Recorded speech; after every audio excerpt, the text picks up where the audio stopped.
બોલીએ શ્રી વલ્લભાધીશ કી જય. ગઈકાલે ભગવદ કૃપાનું રૂપ આપણે જોયું. કૃપા એ ભગવાનનો સર્વોપરી ધર્મ છે અને પ્રભુ નિજ ભક્તો પર કૃપા કરવા માટે અવતાર ધારણ કરે છે. ક્યારેક ભગવાનની કૃપા સુખના રૂપમાં અવતરે તો ક્યારેક દુઃખના રૂપમાં પણ પ્રભુની કૃપા અવતરિત થાય છે.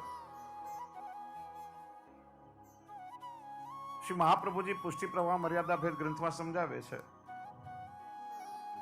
આસક્તો ભગવાન એવ શાપમ દાપયતિ ક્વચિત અહંકારે થવા લોકે તન્માર્ગ સ્થાપનાયહિ. પ્રભુના જે કૃપાપાત્ર જીવો છે, જેને ઠાકોરજીએ પોતાના માન્યા છે, એવા જીવોની આસક્તિ પ્રભુને છોડીને અન્યત્ર ક્યાંય થાય યોગ્ય નથી. સંસારના લૌકિક લોકો ભલે ગમે ત્યાં ભટકે, પણ પ્રભુએ જેને પોતાના માન્યા છે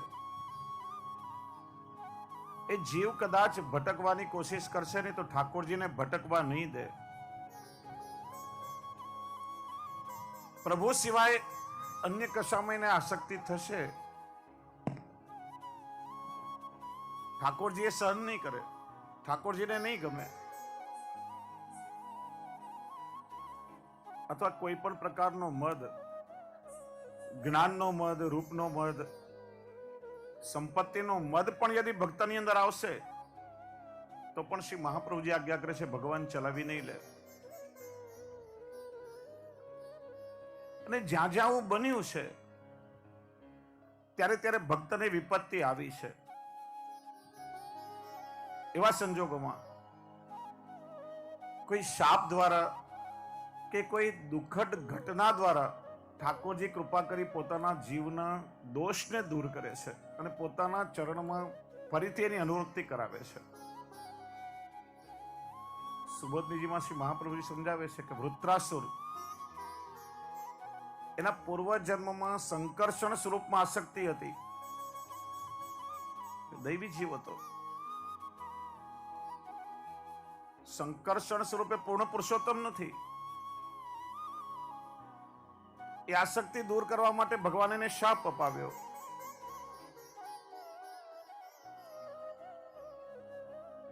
અને ઠાકોરજી પછી એનો ઉદ્ધાર પણ કર્યો છે.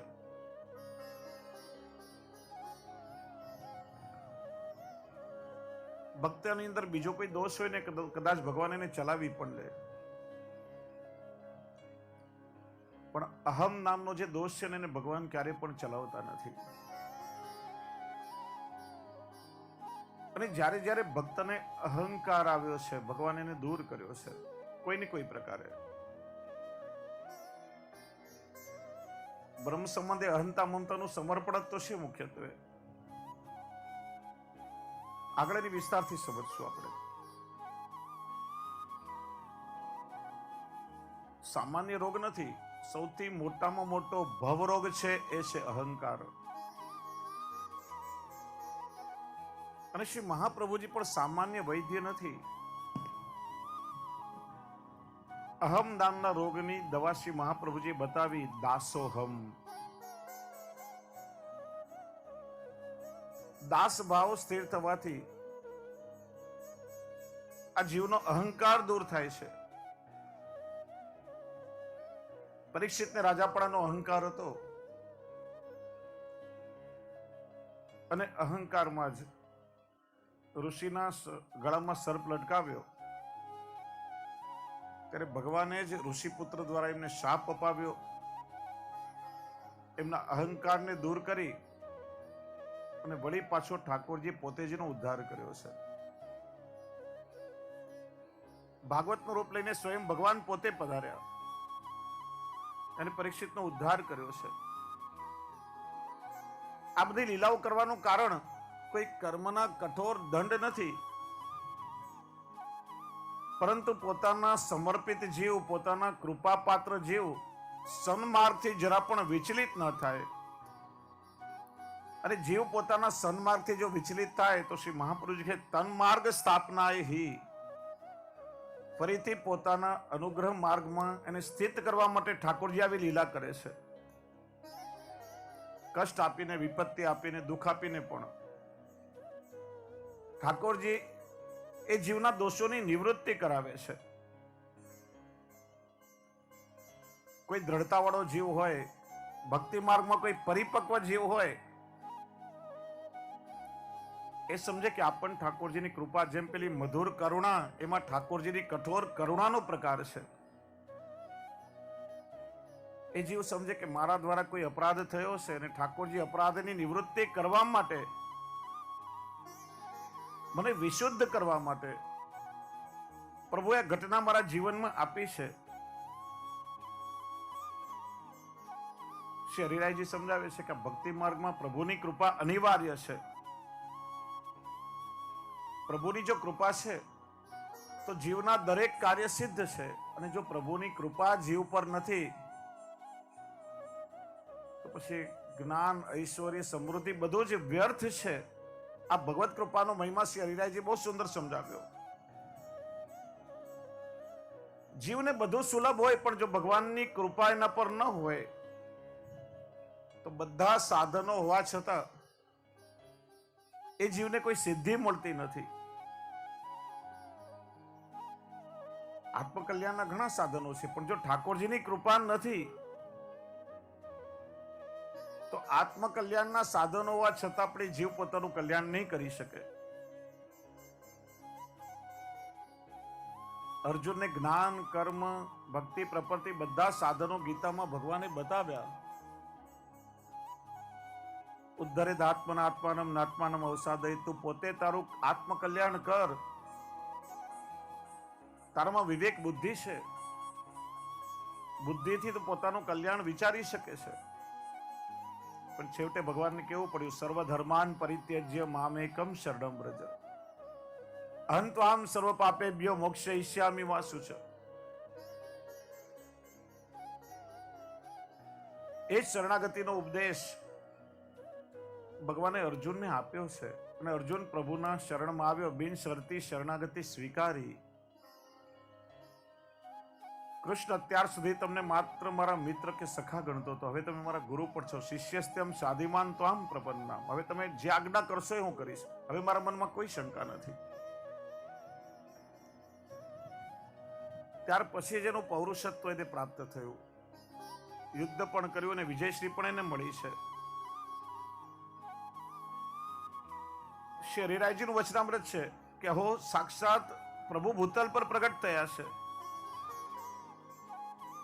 આ કલિયુગના જીવનો ઉદ્ધાર કરવા માટે ભાગવતજી પણ વિદ્યમાન છે.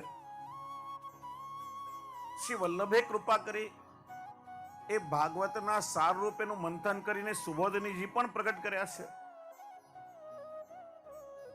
ભૂતલ ઉપર ક્યાંક ક્યાંક ભગવદીઓનો સંગ પણ પ્રાપ્ત થાય છે.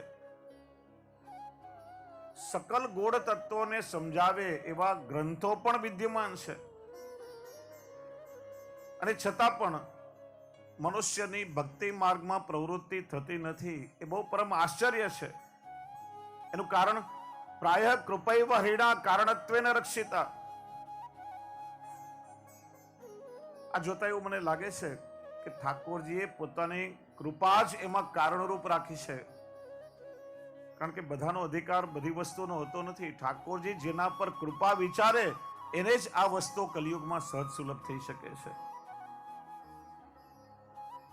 સાધનો તો ઘણા બતાવ્યા, પણ કૃપા વગર સાધનો પણ સુલભ થતા નથી. અને કૃપાનું સ્વરૂપ બતાવતા કહે છે,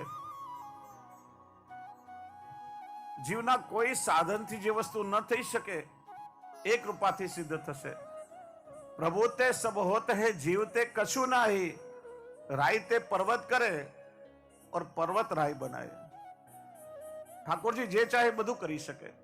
કાલે પણ આપણે જો કે પ્રભુ કર્તુમ અકર્તુમ અન્યથા કર્તુમ સર્વ સમર્થ છે. અને એ જ કૃપા નામના સર્વોપરી ને સર્વ સમર્થ ધર્મનો વિચાર કરી શ્રી મહાપ્રભુજીએ પોતાની પરંપરાનું નામ પુષ્ટિ માર્ગ રાખ્યું છે, કૃપા માર્ગ રાખ્યું છે.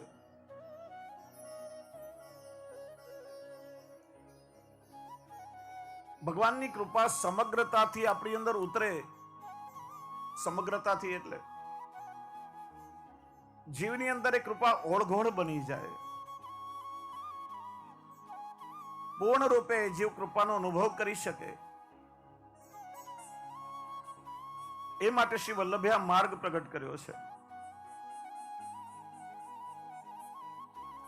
ભગવાનની કૃપા હોય, કોઈ વસ્તુ અશક્ય નથી. કૃપા હોય, આંધળો જોઈ શકે. સૂરદાસજીને તો નેત્રના ચિહ્ન જ નહીં હતા ને, જન્મથી ચિહ્ન જ નહીં હતા. નેત્ર હોય ને દેખાય નહીં એને અંધ કહેવાય, પણ નેત્રના ચિહ્ન નહીં હતા, સૂર કહેવાય. ને છતાં પણ શ્રીજી બાવાની પ્રગટ લીલાઓનું દર્શન એમને થતું હતું. પ્રભુની કૃપા થાય તો બહેરો સાંભળી શકે, પ્રભુની કૃપા થાય તો મૂંગો બોલી શકે. શ્રી ગુસાઈજીએ ગોપાલદાસજી પર કૃપા કરી અધરામૃત ચરવી તાંબુલનું દાન કર્યું ને મૂક ગોપાલદાસજીના મુખથી સમગ્ર પુષ્ટિ માર્ગના સારરૂપ વલ્લભાખ્યાન પ્રગટ થયું છે. શ્રી ગુસાઈજીએ પૂછ્યું હતું ને, આ કોણ છે? કૃપાના હતા તો ગોમતીનો વર છે. તો કે ગોમતીનો વર સાગર હોય કે રાજની કૃપાથી સાગર થશે. દ્રઢતા હતી ભાઈલા કોઠારીને. અને શ્રી ગુસાઈજીની કૃપાથી એ પુષ્ટિ માર્ગના સાગર થયા.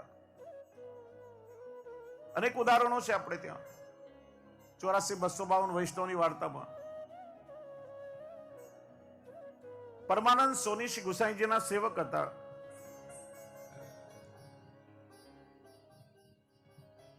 અને સુબોધિનીજી ષોડશ ગ્રંથ આદિમાં એમને ખૂબ નિષ્ઠા હતી. ઘન અધ્યયન કર્યું હતું. શ્રી ગુસાઈજીનો દરરોજ સત્સંગ એમને પ્રાપ્ત હતો. જ્યારે શ્રી ગુસાઈજીના વચનામૃતો થાય, શ્રી ગુસાઈજી વચ્ચે વચ્ચે એમને પ્રશ્ન પૂછે તો પરમાનંદ સોની ઉત્તર પણ આપતા. શ્રી ગુસાઈજીના વચનામૃતોને એ હૃદયારૂઢ કરી રાખતા હતા.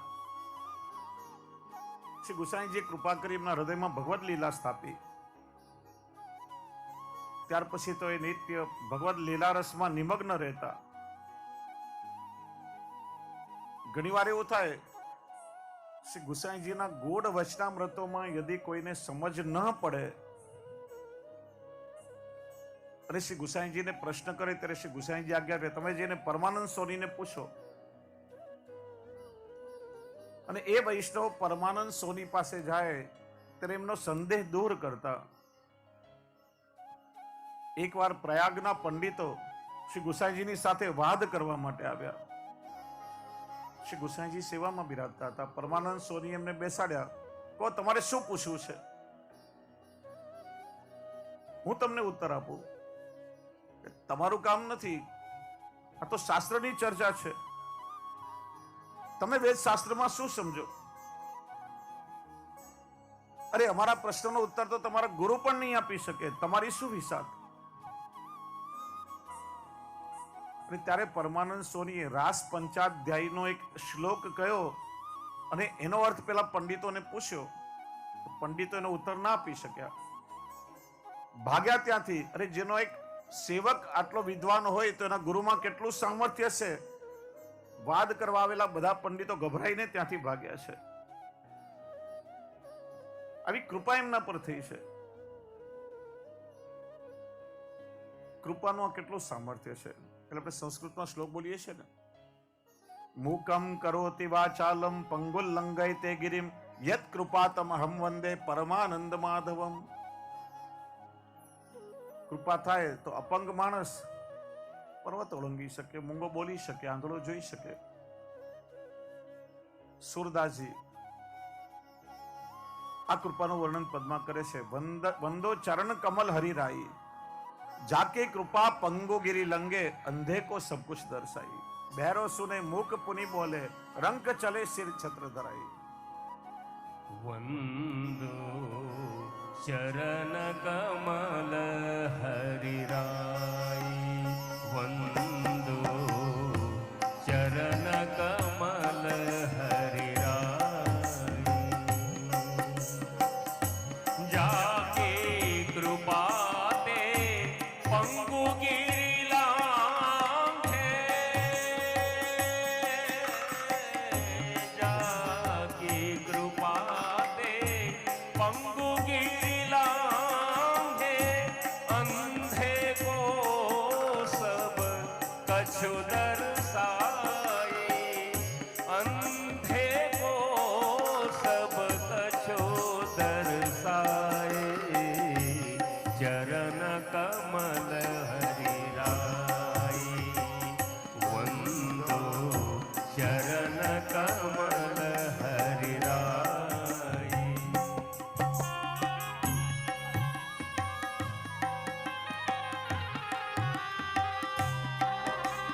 બહેરો સુને મુખ બોલી બોલે, બહેરો સુને મુખ બોલી બોલે, રંગ ચલે શિર છત્ર હરાઈ, રંગ ચલે શિર છત્ર ધરાઈ. સૂરદાસ સ્વામી કરુણામય,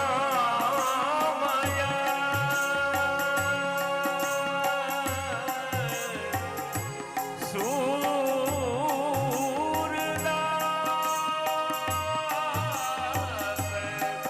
સ્વામી કરુણામય, સૂરદાસ સ્વામી કરુણામય, વારંવાર વંદો તિહિ પાઈ, વારંવાર વંદો તિહિ પાઈ, ચરણ કમલ હરિરાઈ, વંદો ચરણ કમલ, ચરણ કમલ, ચરણ કમલ હરિરાઈ.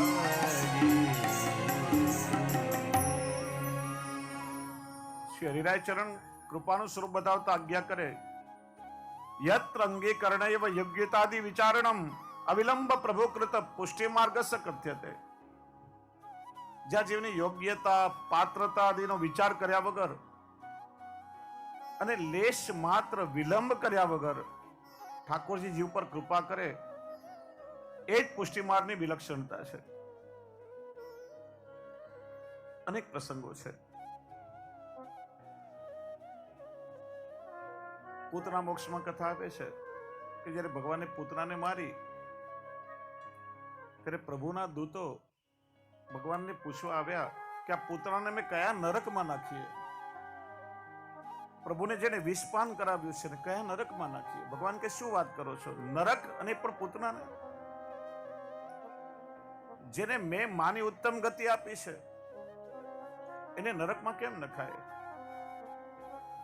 જે સ્થાન મેં મારી મૈયા માટે સિદ્ધ કર્યું છે એ સ્થાન તમે પૂતનાને આપો. આનાથી વિશેષ બીજી શું કૃપા હોય? કૃપાનું સ્વરૂપ બતાવતા ઉદ્ધવજી બોલ્યા છે, અહો બકીયમ સ્તનકાલકૂટમ જિગાંસપાયા યદપ્ય સાધ્વી લેભે ગતિમ ધાતૃચિત્તમ તતોન્યમ કંવા દયાલુમ શરણમ વ્રજેમ. બકની બેન બકી, બક એટલે બકાસુર અને એની બેન બકી એટલે પૂતના. લૌકિકમાં આપણે ને બકા અહીંયા આવો, બકાને બકી ના કહેશો કોઈને. બકો એટલે બકાસુર ને બકી એટલે પૂતના થાય. સ્તન ઉપર કાલકોટ વિષનું લેપન કરીને આવી તે કઈ ભગવાનને વહાલ કરવા નથી આવી, ઠાકોરજીને ખેલાવા નથી આવી, એ તો પ્રભુને મારવા માટે આવી હતી. પણ પોતાને મારવા આવી એ પૂતનાને પણ જેને માની ઉત્તમ ગતિ આપી, તો કૃષ્ણથી વધારે કૃપાળુ દયાળુ આ જગતમાં બીજું કોણ છે કે જેના શરણમાં આપણે જવું જોઈએ? એ સાક્ષાત પુષ્ટિનો અવતાર છે. અને એ જ પુષ્ટિનો અનુભવ કરવા માટે શ્રી વલ્લભે આ પુષ્ટિ માર્ગ પ્રગટ કર્યો. આપણું પરમ સૌભાગ્ય છે કે શ્રી વલ્લભ દ્વારા આપણે ભગવત ચરણારવિંદમાં સમર્પિત થયા છીએ. અનંત પ્રકારેની કૃપા વરસી રહી છે. જો ભગવાન શ્રી કૃષ્ણ પુષ્ટિ પુરુષોત્તમ છે અને કેવલ અનુગ્રહ કરવા માટે પ્રભુએ અવતાર ધારણ કર્યો છે.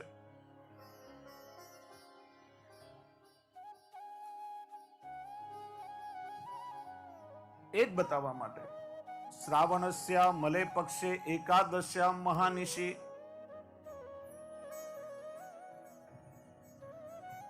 શ્રાવણ માસ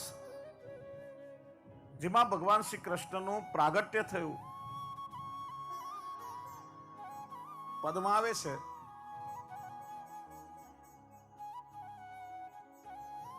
આઠો ભાદોકી અંધિયારી એનું કારણ ગુજરાતી માસમાં અને વ્રજના માસમાં 15 દિવસનો ફરક હોય. ગુજરાતી માસ પ્રમાણે સુદ પહેલા આવે અને વદ પછી આવે, અને વ્રજના માસમાં વદ પહેલા અને સુદ પછી, એટલે 15 દિવસનો ફરક. આમ જોવામાં મહિનો લાગે. સુદ પક્ષ બંનેનો સાથે ચાલે. વૈશાખ સુદ હોય ત્યારે બેનો સાથે ચાલે, પણ જ્યારે વ્રજ વૈશાખ વદ આવે, ગુજરાતી વૈશાખ વદ આવે ત્યારે વ્રજનો જેઠ વદ આવી જાય.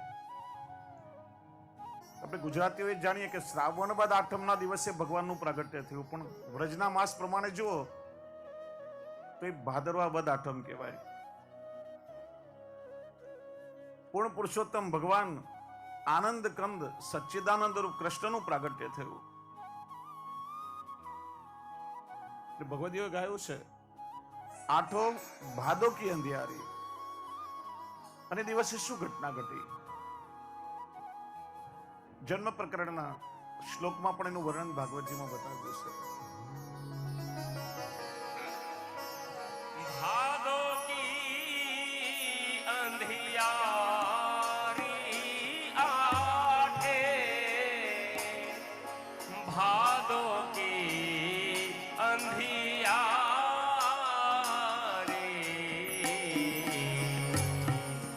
भादो की अंधियारी आठे, भादो की अंधियारी. ભાદોકી અંધિયારી સારસ્વત કલ્પમાં પણ મધ્યરાત્રિ ઠાકોરજી પ્રગટ થયા છે. ગરજત ગગન દામિની ગોધત, ગરજત ગગન દામિની ગોધત, ગોકુલ ચલે મુરારી, ભાદો કી અંધિયારી.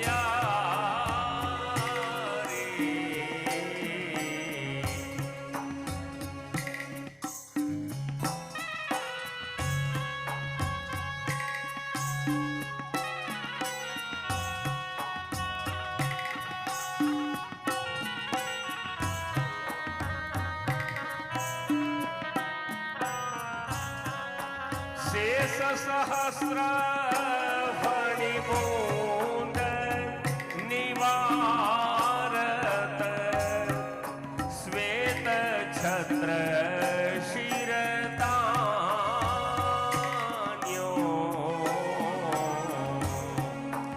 વસુદેવ અંક મધ્ય જગજીવન, વસુદેવ અંક મધ્ય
શ્રાવણ વદ આઠમની રાત્રિ, 3 રાત્રિનું પુષ્ટિ માર્ગમાં મહત્વ છે. બીજી રાત્રિ કઈ? ભગવાન પિતા રાત્રિ શરદોત્ફુલ્લ મલ્લિકા, શરદ પૂનમની રાત્રિ. તે દિવસે ઠાકોરજી પૂર્ણ સમગ્રતાથી વ્રજભક્તો પર વરસ્યા છે, કૃપાનું દાન કર્યું છે. અને શ્રી મહાપ્રભુજીને દર્શન દેવા માટે પણ શ્રાવણ સુદ એકાદશીની મધ્યરાત્રિ ઠાકોરજીએ પસંદ કરી છે. જો વૈષ્ણવ,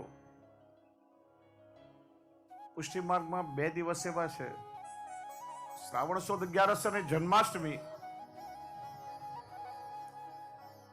એમાં પ્રભુ પોતાની સમગ્રતાથી વરસ્યા છે. કદાચ ઠાકોરજીને પોતાની ખબર નહીં હોય કે પ્રભુએ કેટલી કૃપા વરસાવી છે.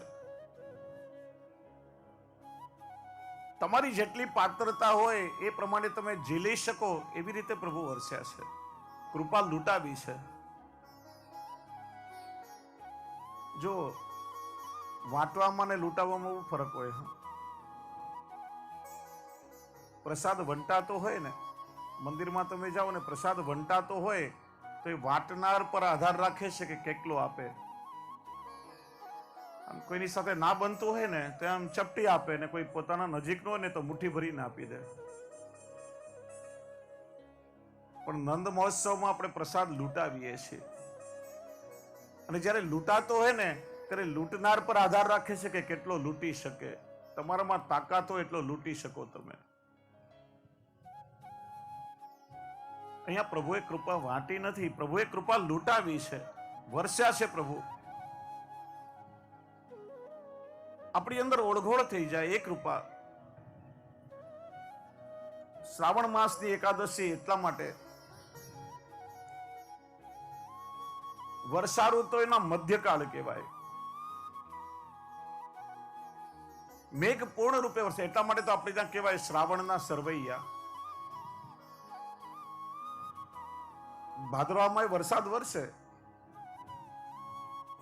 પણ એ પાણી ટકે નહીં, પૂરની જેમ બધું વહ્યું જાય. અને શ્રાવણ મહિનામાં જે વરસાદ વરસે એ બધો જમીનની અંદર ઉતરે.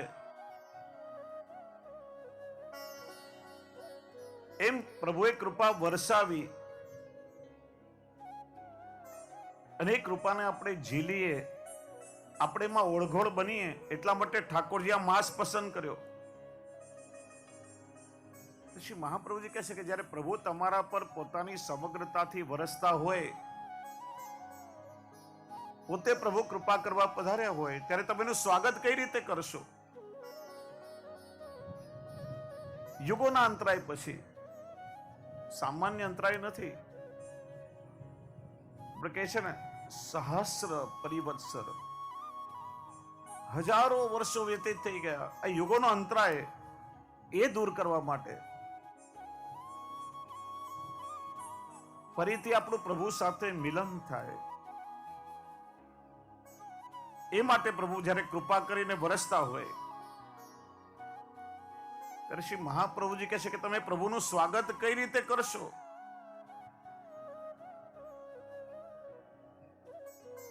તમે ઠાકોરજીને કેટલું આપ્યું એનું મહત્વ નથી, પણ તમે તમારી પાસે કંઈ બચાવ્યું નહીં, તમે સર્વસ્વ એના ચરણોમાં ધરી દીધું, એ પ્રભુનું સ્વાગત છે.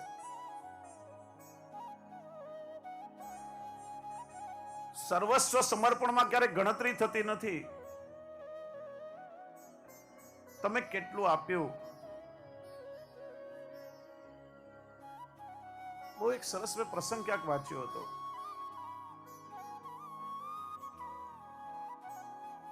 એક ગામડામાં જમનામાં કરીને માજી રે ભગવદી વૈષ્ણવ,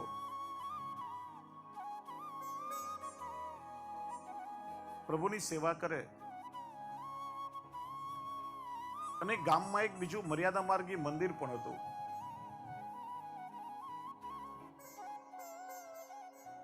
ગામના લોકોએ બધા ભેગા થઈ પેલા માજીને અધિકાર આપ્યો કે દરરોજ એ મંદિરમાં આરતી પણ પેલા માજી કરે.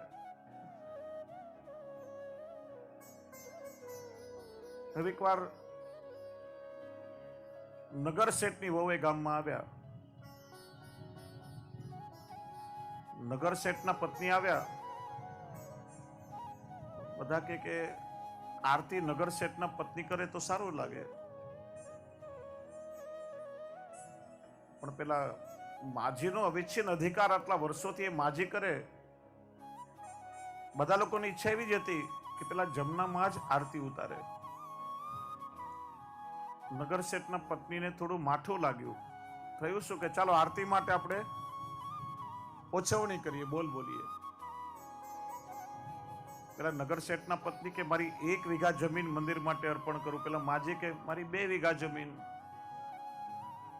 નગર શેઠના પત્ની કે મારી 4 વીઘા. માજી કે મારી પાસે જે 5 વીઘા બધી પ્રભુને અર્પણ કરું. વાત આગળ વધી. છેવટે પેલા નગર શેઠના પત્ની કે મારા 5 લાખ રૂપિયા. બોલીએ શ્રી વલ્લભાધીશ કી જય. શ્રી વલ્લભ ગુણ ગાઓ સદા મન. શ્રી વલ્લભ ગુણ ગાઓ સદા મન. શ્રી વલ્લભ ગુણ ગાઓ સદા મન. શ્રી વલ્લભ ગુણ ગાઓ સદા મન.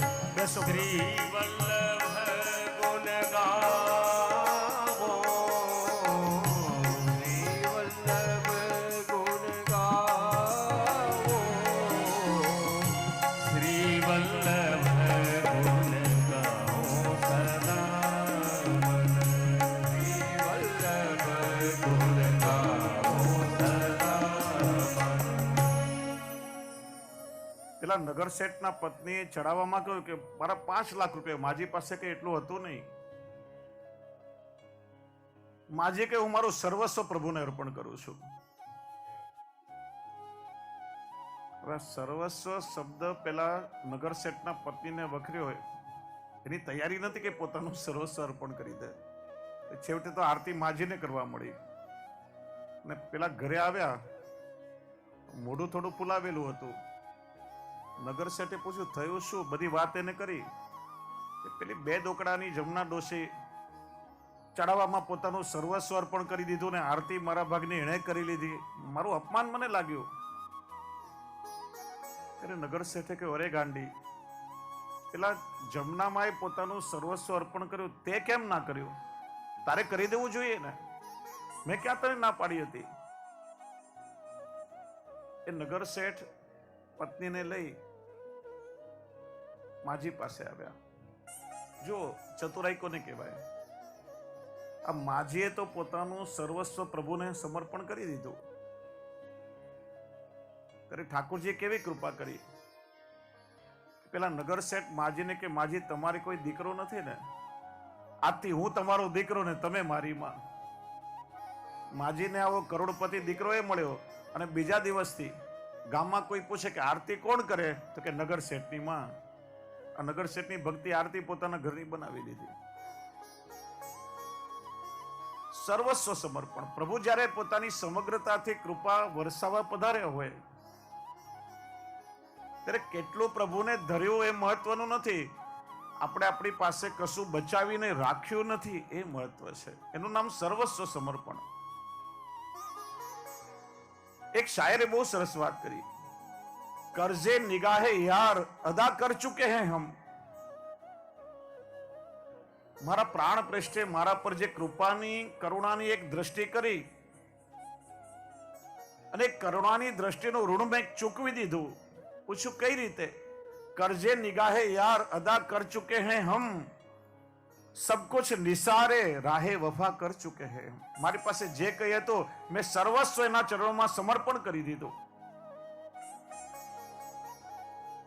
એમ શ્રી મહાપ્રભુજી આજ્ઞા કરે કે પ્રભુ જ્યારે પૂર્ણ રૂપે કૃપા કરવા માટે પધાર્યા હોય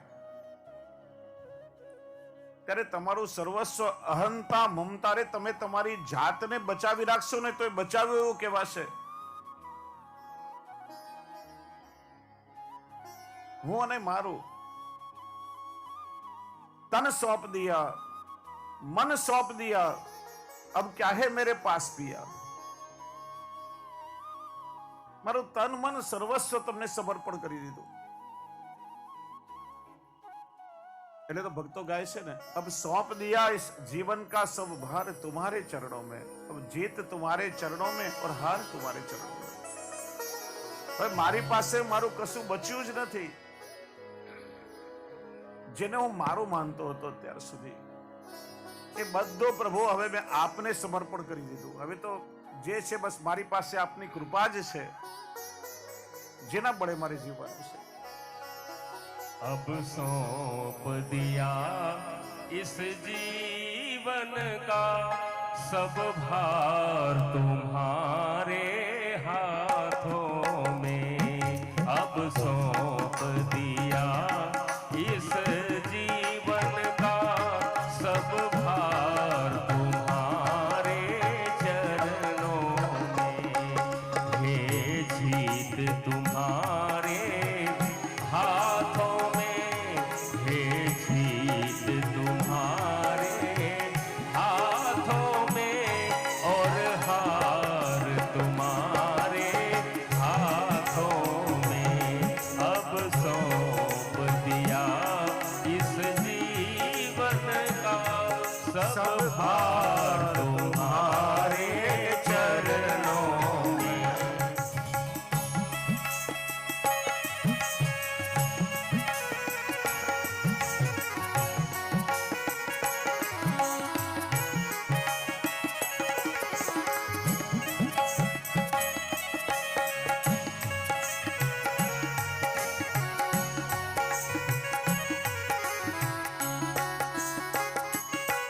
मेरा निश्चय बस अब यही, एक बार में तुम्हें पा जाऊं जो. अर्पण कर दूं दुनिया भर का, अर्पण कर दूं दुनिया भर का सब प्यार तुम्हारे चरणों में. अब सौंप दिया इस जीवन का सब भार तुम्हारे चरणों में. जो जग में रहूं तो ऐसे रहूं, जो जग में रहूं तो ऐसे रहूं, जो जल में कमल का फूल रहे. मेरे अवगुण दोष समर्पित हो, मेरे अवगुण दोष समर्पित हो. गोपाल तुम्हारे चरणों में. अब सौंप दिया इस जीवन का सब भार तुम्हारे चरणों में. જો જગ में રહું તો ऐसे રહું जैसे કમલ કા ફૂલ રહે. કમલનું ફૂલ જલમાં ખીલે પણ એને જલનો સ્પર્શ ન થાય, એ પાણીથી વિલિપ્ત હોય. એમ સંસારમાં રહીને પણ તમામ વૃત્તિઓ પ્રભુને સમર્પિત કરી દઈએ. મન પ્રભુની સાથે જોડાયેલું હોય તો સંસારની કોઈ ક્રિયા બાધ નહીં કરી શકે. એ સાચું સમર્પણ છે.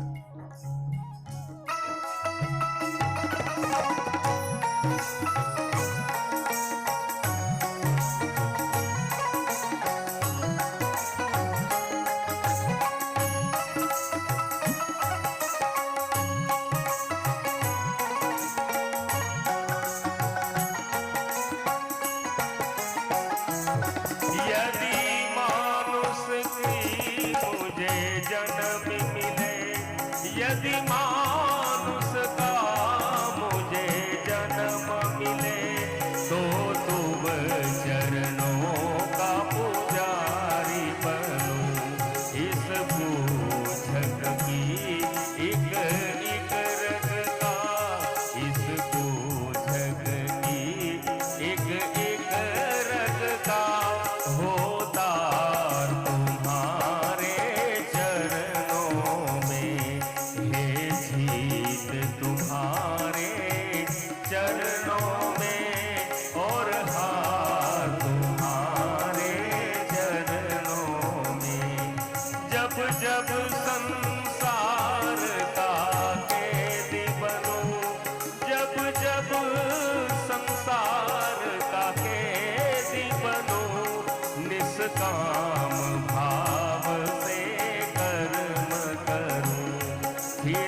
अब सौंप दिया इस जीवन का सब भार तुम्हारे चरणों में।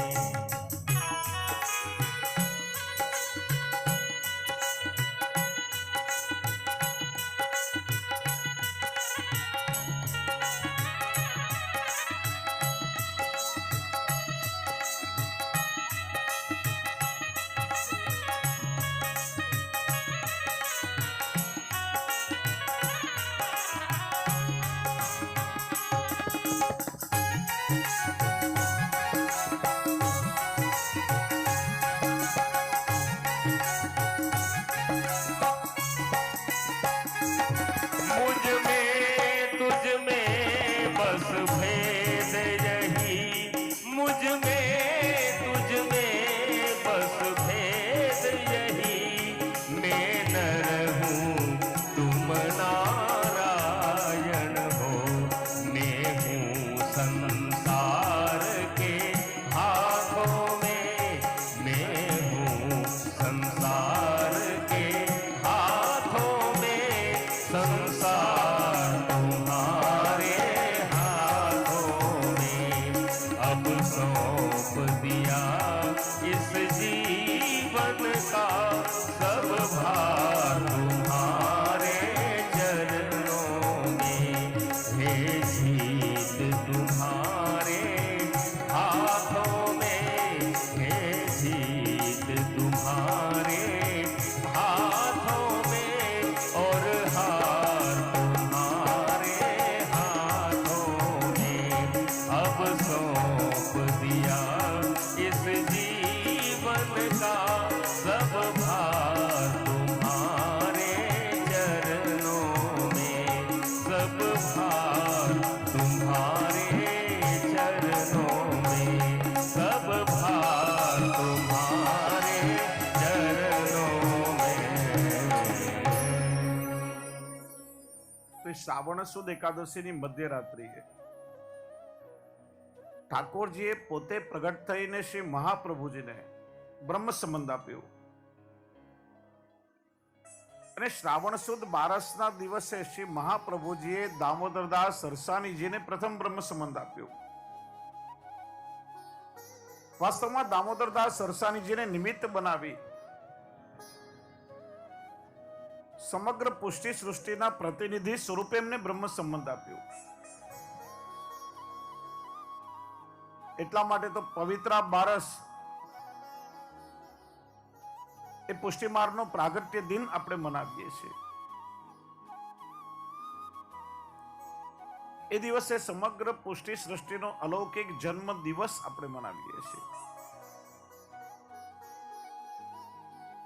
તમારામાંથી ઘણા વૈષ્ણવોને એ તો યાદ હશે કે કોની પાસે બ્રહ્મ સંબંધ લીધો, પણ ક્યારે લીધો એ મોટા ભાગના લોકોને યાદ નથી હોતો. તમે પોતાની જાતને પૂછી જુઓ, કેટલાને ખબર છે કે કયા દિવસે બ્રહ્મ સંબંધ થયો હતો?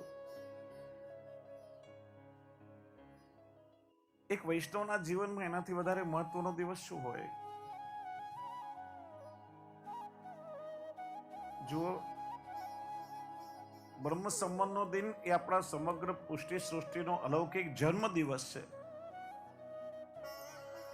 તમારી પાસે એક્સક્યુઝ છે, બહુ નાના હતા, બા કે દાદા અમને હવેલીમાં લઈ ગયા અથવા તો અમારા ગામમાં મહારાષ્ટ્રી પધાર્યા હતા અને ઘણા લોકોની સાથે અમને બ્રહ્મ સંબંધ થયો, અમને બહુ યાદ નથી કયો દિવસ.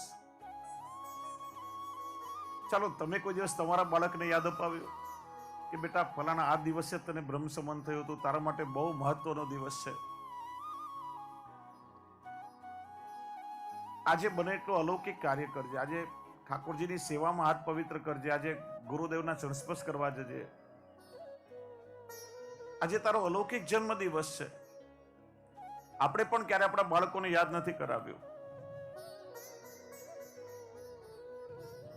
એટલા માટે તો આ વિકલ્પ છે કે પવિત્ર બારસ એ સમગ્ર પુષ્ટિ સૃષ્ટિનો એ અલૌકિક જન્મ દિવસ. એનું કારણ દૈવી જીવન અંગીકાર કરવાનો માર્ગ ઠાકોરજીએ સ્વયં ખુલ્લો કરી આપ્યો છે. જો શાસ્ત્રોમાં બ્રાહ્મણને દ્વિજ કહે છે, એમ વૈષ્ણવને પણ દ્વિજ કહેવાય. જન્મના જાયતે વિપ્ર સંસ્કારાત દ્વિજ ઉચ્યતે. દ્વિજ એટલે જેનો બીજો જન્મ થાય. બ્રાહ્મણ કુળમાં ભલે જન્મ થયો હોય, પણ જ્યારે યજ્ઞોપવિત દીક્ષા ધારણ કરે ત્યારે બ્રહ્મણ્ય દેવતાનો પ્રવેશ એની અંદર થાય, પછી એક બ્રાહ્મણ કહેવાય છે. સંસ્કાર થયા પછી દ્વિજ કહેવાય.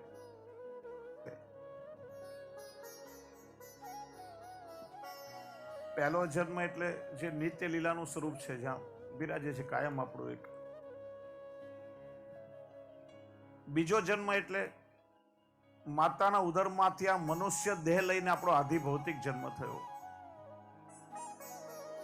અને આધ્યાત્મિક જન્મ એટલે જે દિવસે આપણને બ્રહ્મ સંબંધ પ્રાપ્ત થયો, એ આપણો અલૌકિક જન્મ દિવસ છે. જો આપણે ત્યાં ઠાકોરજીને દોહરા મંડળનો ઉત્સવ આવે ને, એમ વૈષ્ણવ માટે દોહરો ઉત્સવ કહેવાય. જન્મ દિવસ પણ છે. અલૌકિક વૈષ્ણવ દેહ પ્રાપ્ત થયો અને બ્રહ્મ સંબંધ દ્વારા પ્રભુને સર્વસ્વ સમર્પણ કર્યું. ઠાકોરજી અલૌકિક પ્રકારે આપણું વરણ કર્યું છે. પ્રભુ સાથે આપણા વિવાહનો દિવસ પણ કહેવાય, તમારી અલૌકિક મેરેજ એનિવર્સરી પણ કહેવાય.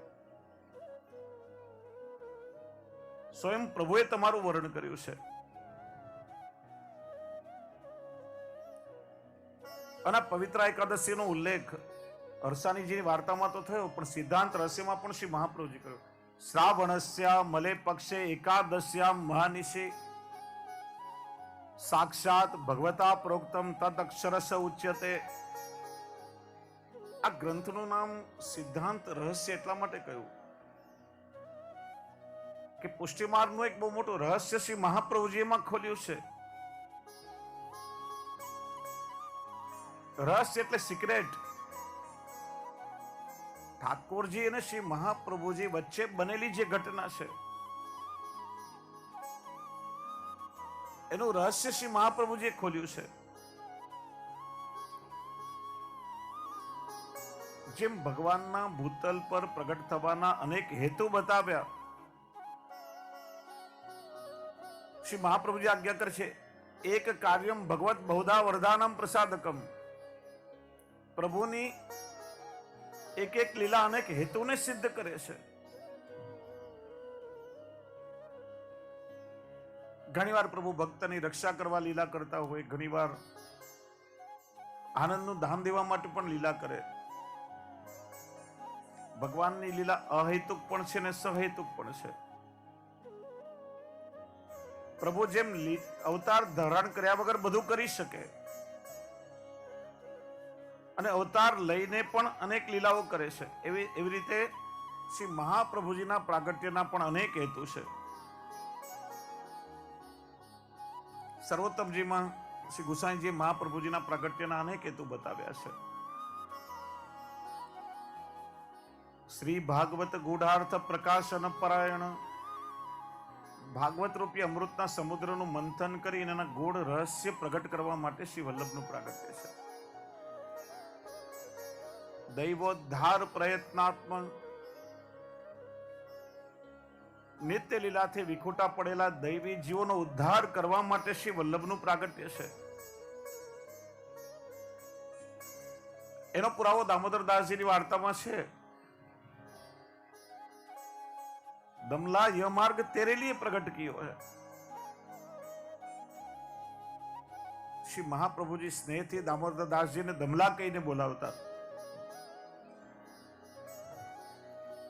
जेम 108 मणकानी माळामां वच्चे मेरू होय, एम श्री महाप्रभुजीना 84 निर्गुण भगवदी वैष्णवमां मेरू समान दामोदर दासजी छे. અહીં દમલાનો અર્થ કેવલ દામોદરદાસજી નથી. દમલા યહ માર્ગ તેરે લીએ પ્રગટ કિયો કેવલ દામોદરદાસજી નહીં, પણ જેટલા પણ પુષ્ટિ જીવો છે, નિત્ય લીલાથી વિખૂટા પડેલા જીવો છે, આજ સુધીના બધા જીવો એ દૈવી જીવોના ઉદ્ધાર માટે આ માર્ગ પ્રગટ કર્યો. એટલે શ્રાવણ સુદ બારસના દિવસે દામોદરદાસજીને પણ બ્રહ્મ સમન થયું. એટલે સમગ્ર દૈવી જીવોના ઉદ્ધારનો માર્ગ ખુલ્લો થયો. શ્રી મહાપ્રભુજીના પ્રાગટ્યનો બીજો હેતુ છે કે જે જીવો નિત્ય લીલાથી વિખૂટા પડ્યા છે, ભગવદ ઈચ્છાના કારણે ઠાકોરજી એમને વિપ્રયોગ કરાવવો છે. વિપ્રયોગાત્મક અનુભૂતિ કરાવવા ઠાકોરજી એમને પોતાનાથી થોડા દૂર કર્યા છે. જો ભક્તિ માર્ગમાં અને વેદાંતમાં બહુ મોટો ફરક છે. વેદાંતમાં સંયોગ અને વિપ્રયોગની ભાવના નથી. વેદાંતમાં તો કહે છે આત્મા એ જ બ્રહ્મ છે, આત્મા જ બ્રહ્મ છે, પછી સંયોગ શું ને વિયોગ શું. ઉદ્ધવજી ગોપીઓને ઉપદેશ આપવા ગયા, એ જ વાત સમજાવે છે. પંચ તત્વ સ્વરૂપે એ પરબ્રહ્મ તમારામાં બિરાજે છે, બ્રહ્મ સર્વવ્યાપી છે, આત્મા પણ એ જ છે, તો તમે પછી એનો વિયોગ શા માટે કરો છો? જ્યારે ભક્તિ માર્ગમાં શ્રી મહાપ્રભુજી કહે છે કે પુષ્ટિ જીવને જે ફલ મળે છે તે આ છે. પુષ્ટિ ભક્તિનું ફલ શું?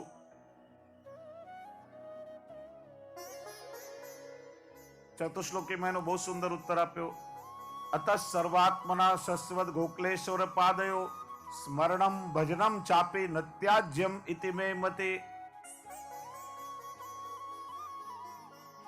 સ્મરણ અને ભજન.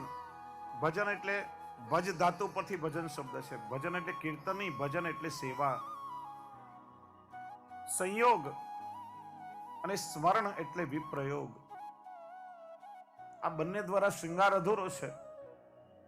પૂર્વદલ અને ઉત્તરદલ, આ બંને વગર શૃંગાર અધૂરો છે.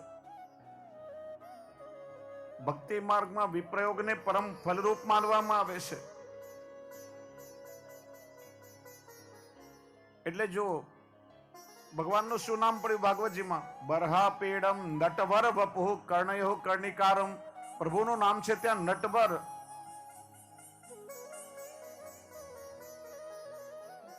અન્ય ટીકાકારો કે નટવર એટલે નટોમાં જે શ્રેષ્ઠ છે. આજની ભાષામાં કહીએ તો સૌથી મોટો નાટકીયો, ઉત્તમ પ્રકારનો કલાકાર.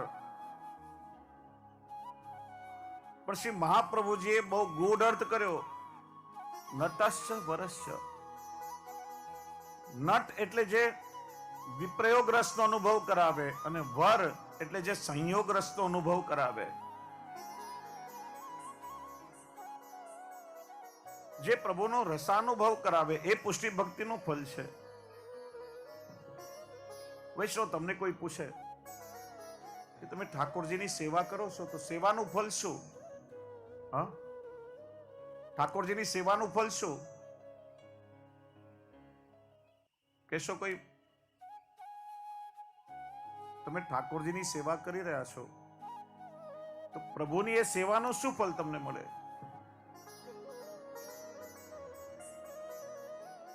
સેવા પોતે જ ફલરૂપા છે. પુષ્ટિ માર્ગમાં સાધન પણ સેવા અને ફલ પણ સેવા, પણ એ સેવાનું પણ ફલ શ્રી મહાપ્રભુજી બતાવે છે. એ સેવાનું ફલ છે ભગવદ રસાનુભૂતિ. પૂર્ણ રૂપે ભગવદ સ્વરૂપનો સંયોગ અને વિપ્રયોગ બંનેનો અનુભવ થાય, પૂર્ણ રૂપે રસાનુભૂતિ થાય. એ ભક્તિ માર્ગનું પરમ અને ચરમ ફલ છે. જો મધુરાષ્ટકમાં પણ આ ફલની શ્રી મહાપ્રભુજી આજ્ઞા કરી છે. ગોપા મધુરા ગાવો મધુરા યષ્ટેર મધુરા ષષ્ટેર મધુરા દલિતમ મધુરમ ફલિતમ મધુરમ મધુરાધિપતે અખિલમ મધુરમ. દલિતમ એટલે શું? ઠાકોરજીના ચરણારવિંદમાં શું સમર્પિત કરીએ છીએ? હા, તુલસી દલ. સામગ્રીમાં તુલસી પત્ર અને ચરણારવિંદમાં તુલસી દલ સમર્પિત કરી છે. દલ એટલે દ્વિદલ, બે જુદા પત્તા નહીં, બે એકબીજા સાથે જોડાયેલા હોય.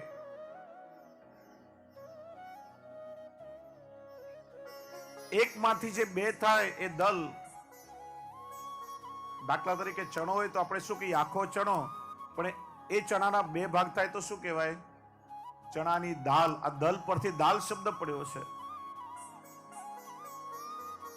એક ભાગનું નામ છે પૂર્વ દલ અને બીજા ભાગનું નામ ઉત્તર દલ. આખો ચણો છે એનું નામ છે રસ. પ્રેમ રસ, શિંગાર રસ, રતિરસ, લીલા રસ. અને એ જ રસના બે દલ, પૂર્વ દલ અને ઉત્તર દલ. એક નટ અને બીજું વર. નટ એટલે જે વિપ્રયોગ રસનું દાન કરે અને વર એટલે જે સંયોગ રસનું દાન કરે. આ બંને વગર શૃંગાર અધૂરો છે. અને આગળ આજ્ઞા કરી, ગોપી મધુરા લીલા મધુરા યુક્તમ મધુરમ મુક્તમ મધુરમ. યુક્તમ એટલે પ્રભુની સાથે સંયોગ, પ્રભુનો સંયોગ પણ મધુરો છે. અને મુક્તમ એટલે ઘણા ટીકાકારો અર્થ કરે અન્ય માર્ગીય. મુક્તમ એટલે ભગવાને આપેલી મુક્તિ પણ મધુર છે. પણ શ્રી મહાપ્રભુજી તો મુક્તિની વાત જ ના કરે. પુષ્ટિ માર્ગમાં મુક્તિ એ ફલરૂપા નથી, ભક્તિ એ ફલરૂપા છે. જ્ઞાન માર્ગનું ફલ મુક્તિ છે, પણ એ મુક્તિ ક્યારે મળે? શરીરમાંથી આત્મા નીકળીને પ્રભુમાં લય પામે. મુક્તિ કેવલ આત્માથી ભગવાનની અનુભૂતિ થાય. મુક્તિ કોને કહેવાય? કે જન્મ મરણના દુઃખમાંથી નિવૃત્તિ થઈ, એનું નામ છે મુક્તિ. એમાં કોઈ સુખનો અનુભવ નથી. જો દુઃખ દૂર થવું અને સુખની પ્રાપ્તિ થવી આ બંને જુદી વસ્તુઓ છે. મુક્તિમાં જન્મ મરણનું દુઃખ દૂર થયું, પણ ભગવદ રસાનુભૂતિનું સુખ એમાં નથી. દાખલા તરીકે 3-4 દિવસથી તમે ભૂખ્યા હો, કકડીને જોરથી ભૂખ લાગી હોય તમને, કોઈ તમારી સામે રૂખો સૂકો રોટલો કે ખીચડી તમને જમવા આપે, એ તમે જમો એટલે ભૂખનું દુઃખ દૂર થઈ જાય, પણ તમારા ભોજનને તમે એન્જોય ના કરી શકો. એ ભોજનનો આનંદ તમને ના મળે. હા, ભૂખનું દુઃખ દૂર થયું,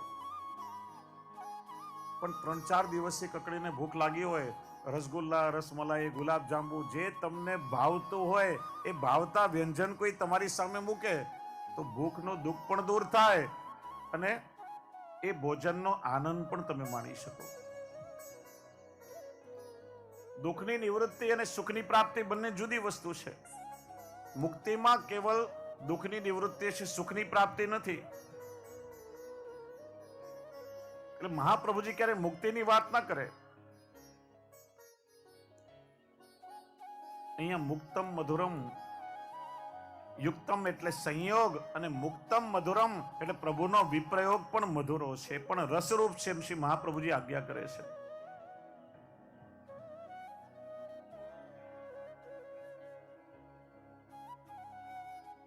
આમ તો સ્નેહનો માર્ગ છે. ભગવાન બહાર હોય સંયોગ અવસ્થા ને ભગવાન ભીતર હોય વિપ્રયોગ અવસ્થા.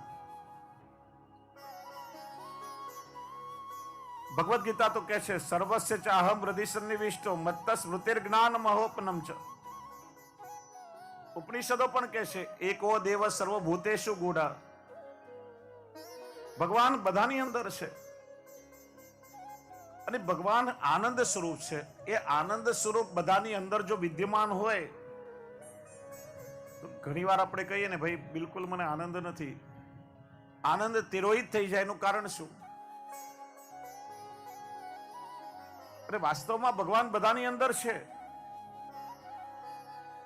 પણ છતાંય આનંદનો અનુભવ આપણને થઈ નથી રહ્યો. એનું કારણ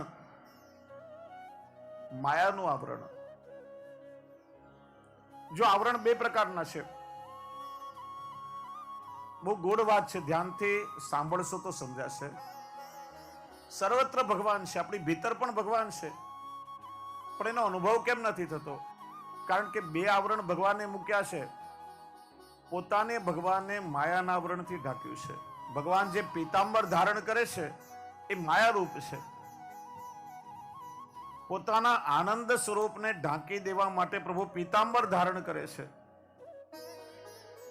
ગીતાજીમાં સ્વયં આજ્ઞા કરી નાહમ પ્રકાશ સર્વસ્ય યોગ માયા સમાવૃત.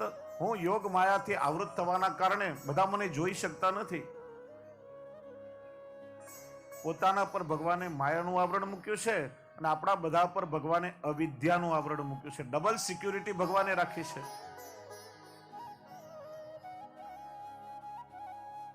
ગોકુલમાં પ્રભુનું પ્રાગટ્ય થયું. જેટલા સ્થળમાંથી માયાનું આવરણ ભગવાને હટાવ્યું એટલા જ લોકોને ભગવાનના સ્વરૂપનો અનુભવ થયો છે. કુરુક્ષેત્રના મેદાનમાં અર્જુનને વિરાટ સ્વરૂપનું દર્શન કરાવ્યું.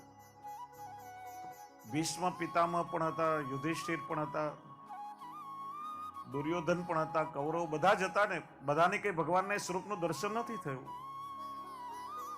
ફક્ત અર્જુનને થયું છે.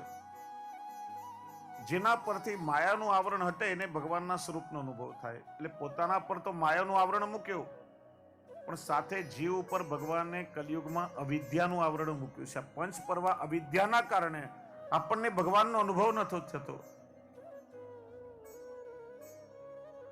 પુષ્ટિ માર્ગમાં ટેરા એ શું છે? ટેરા એ આવરણ છે. જો મર્યાદા માર્ગમાં ઘરેથી તમે નીકળો ને, ખબર છે કે જશું એટલે દર્શન ખુલ્લા જશે. ત્યાં હૃદયમાં ક્યારે દર્શનનો તાપક્લેશ ના થાય. અહીંયા ખબર છે કે 7:30 વાગે ટેરો આવી જશે. આજે ઘરેથી નીકળવામાં થોડું મોડું થયું તો વૈષ્ણવ દોડ એટલો તાપ હોય, આમ દરવાજે ખબર પડે કે મુખિયાજી ટેરો પકડીને પછી જે જે જે કરીને દોડતા હોય વૈષ્ણવ, અને પહોંચતા ટેરો આવી ગયો, કેટલો તાપ થાય. અરે પ્રભુ, આજે મારું દુર્ભાગ્ય, આજે એવું શું થયું? આપના દર્શનથી હું વંચિત રહી ગયો. મુંબઈ ભુલેશ્વરથી દ્વારકાધીશ પ્રભુ કાંદિવલી પધાર્યા જ્યારે 1971માં, કેટલાય જૂના વૈષ્ણવ, એ સમય એવા ટેકીલા વૈષ્ણવ હતા, અનન્યની દ્રઢ આશ્રય હતો, એ સ્વરૂપાસક્તિ હતી એમનામાં. જ્યાં સુધી દ્વારકાધીશ પ્રભુના મંગળાના દર્શન ન થાય એ જલ ગ્રહણ ના કરે. 4:30 વાગ્યાની પહેલી ટ્રેન પકડીને ભુલેશ્વરથી કાંદિવલી આવે 1 કલાક. અને જો મંગળાનો ટેરો આવી જાય તો શિંગાર કે પલના ખુલે ત્યાં સુધી જલપાન કર્યા વગર બેસે. એ વિપ્રયોગ છે. પ્રભુ ક્યારે દર્શન થશે? અને પછી તૃપ્તિ થાય. મર્યાદા માર્ગમાં એ ભાવના નથી. જ્યારે જશું ત્યારે દર્શન થઈ જશે. દર્શન ખુલ્લા જ હોય. આ થોડા પ્રોટોકોલ ને સમજો. ક્યારે આપણે દર્શન કરવા જઈએ અને ઠાકોરજીના ટેરા આવી ગયા, વૈષ્ણવ ઘણીવાર કે આજે દર્શન બંધ થઈ ગયા. ક્યારે એવો શબ્દ ના બોલવો. પુષ્ટિ માર્ગમાં કોઈ નેગેટિવ શબ્દને સ્થાન જ નથી. કોઈ દોડીને આવતા હોય ને તો શું કે, હવે દોડશો નહીં, દર્શન બંધ થઈ ગયા. અરે દર્શન બંધ થઈ જવા એ તો મોટું દુર્ભાગ્ય કહેવાય. ભગવાનના દર્શન બંધ થાય એ તો જીવનું મોટું દુર્ભાગ્ય છે. દર્શન થઈ ગયા એવું કહેવાય, બંધ થઈ ગયા એવું ના કહેવાય. અથવા તો કહેવાય ટેરા આવી ગયા. ભગવાનના દર્શન બંધ કોને થઈ જાય? કે જે જીવ ભગવાનથી વિમુખ થઈ ગયો, એના માટે દર્શન બંધ થઈ ગયા. આ ટેરા છે, વિપ્રયોગ છે. પ્રભુએ આવરણ મૂક્યો એટલો સમય. જેમ સૂર્ય છે પણ વાદળમાં ઢંકાઈ ગયો, એ વાદળ હટે તો સૂર્યનું દર્શન થાય. એમ પ્રભુ માયાનું આવરણ હટાવે ત્યારે પ્રભુના દર્શન થાય. દ્રશ્ય પણ અનાવૃત હોય ને દ્રષ્ટિ પણ અનાવૃત હોય ત્યારે દર્શન થાય ને ત્યારે પ્રભુનો અનુભવ થાય. એટલે ભક્તિ માર્ગમાં ઠાકોરજી આપણને નિત્ય લીલાથી ભૂતલ ઉપર મોકલ્યા છે એનું કારણ કોઈ કર્મના ભોગ ભોગવવા નહીં પડે. પ્રભુ આપણને વિપ્રયોગની અનુભૂતિ કરાવવા માંગે છે. એટલા માટે ઠાકોરજીએ કૃપા કરી છે. અને વિપ્રયોગ પછી સંયોગ. વેણુ ગીતમાં જે ગોપીજનોએ કહ્યું, અક્ષણવતામ ફલ વિદમ ન પરમ વિદામ. અક્ષણવતામના સુબોધનીજીમાં 2 અર્થ કરે. અક્ષણવતામ એટલે નેત્રનું ફલ અને અક્ષણવતામ એટલે સર્વ ઇન્દ્રિયોનું પણ ફલ. આ પુષ્ટિજીવો માટે ફલ શું કહ્યું ને? રસાનુભવ. આ નેત્રનું ફલ એ જ છે કે જેનાથી આપણે પ્રભુના દર્શન કરી શકીએ.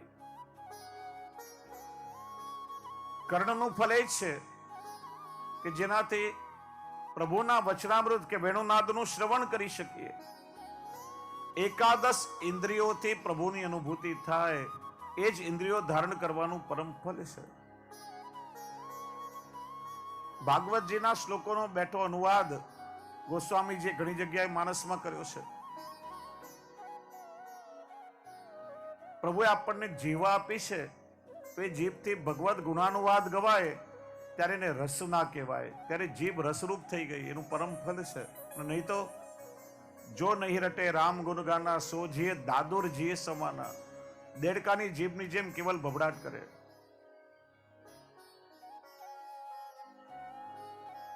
જે કાન ભગવાનની લીલાનું શ્રવણ ન કરે,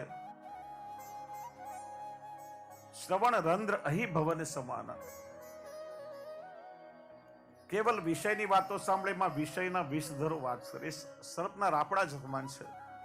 આ નેત્રથી પ્રભુના દર્શન ન થાય તો કેવલ મોરપીંછ પર લાગેલા ચાંદલા જેવા છે. એકાદશ ઇન્દ્રિયોથી જીવ ભગવાનનો અનુભવ કરે, સંયોગાત્મક ફળ છે.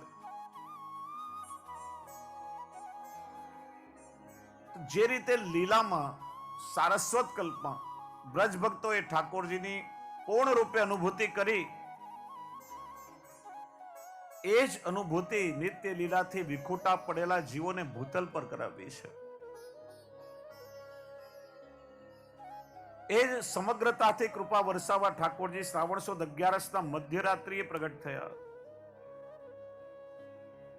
અને એ જ સારસ્વત કલ્પની લીલાની અનુભૂતિ કરાવવા માટે તો શ્રી મહાપ્રભુજી કૃપા કરી બ્રહ્મ સંબંધ આપ્યા પછી એક એક પુષ્ટિ જીવો પર ભગવદ સ્વરૂપ સેવ્ય કરીને પધરાવી આપ્યું છે. જો કેટલી મોટી કૃપા છે. શ્રી મહાપ્રભુજીથી પહેલા ઘણા બધા આચાર્યો, મહાનુભાવો, સંતો થયા. ઘણાએ કહ્યું, ચાલો મેં તમને પ્રભુના ધામમાં લઈ જઈએ, ચાલો મેં તમને પ્રભુના દર્શન કરાવીએ. એકમાત્ર શ્રી મહાપ્રભુજી થયા આપે આજ્ઞા કરી, ના, મારે તમને કોઈને પ્રભુના નિત્ય લીલાધામ સુધી જવાનો પરિશ્રમ પણ નથી કરાવવો, પણ એ જ રસાત્મક પુષ્ટિ પુરુષોત્તમને આ ભૂતલ પર પધરાવી, એક એક વૈષ્ણવના ઘેર ઘેર પધરાવી, એક એક વૈષ્ણવનું ઘર નંદાલય બનાવી દઉં. એ પ્રભુને એક એક વૈષ્ણવના ખોળામાં ખેલતા હું કરી દઉં.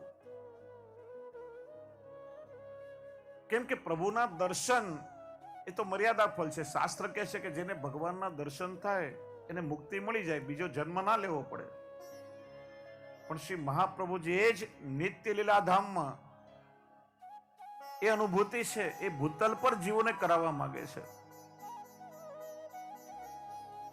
એ માટે શ્રી મહાપ્રભુજી આ સેવા માર્ગ પ્રગટ કર્યો.